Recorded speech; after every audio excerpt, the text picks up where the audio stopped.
Sveiki, su jumis Andrius iš Informatikos LT ir dabar parodysiu, kaip galite pasidaryti savo Windows 7 išvaizdą panašiai į XP ar Vista.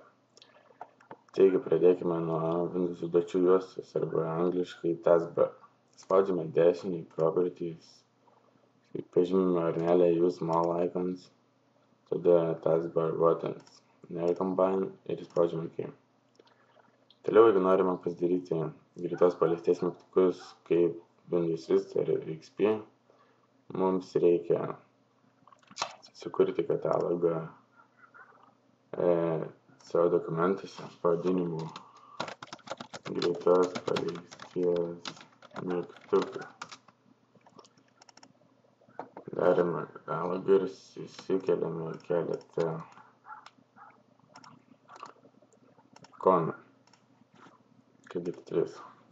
Tada spaudžiame dešinį Toolbars, New Toolbar, pasirenkame savo naują katalogą, nuėjame varnelę Lock Taskbar ir nuėjame šias 2 varneles. Tada tempiame iki pat Start mygtuko. Šį taip pat nutempiame čia, kad matytis visas ikonas. Dešinį Lock Taskbar. Dabar kuo skiriasi greitos paleisties mygtukai, kuriuos ką tik sukūrėme nuo pinio mygtukų, ką reiškia prikabinti.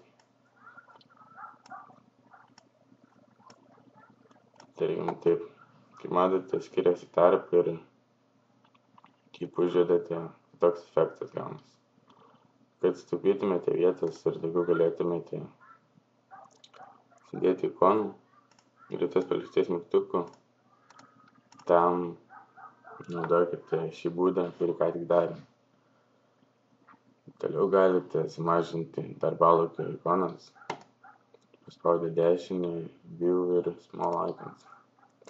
Sudėliosite ir maždaug vaizdas turėtų atrodyti taip. Taigi ačiū, kad žiūrite, iki.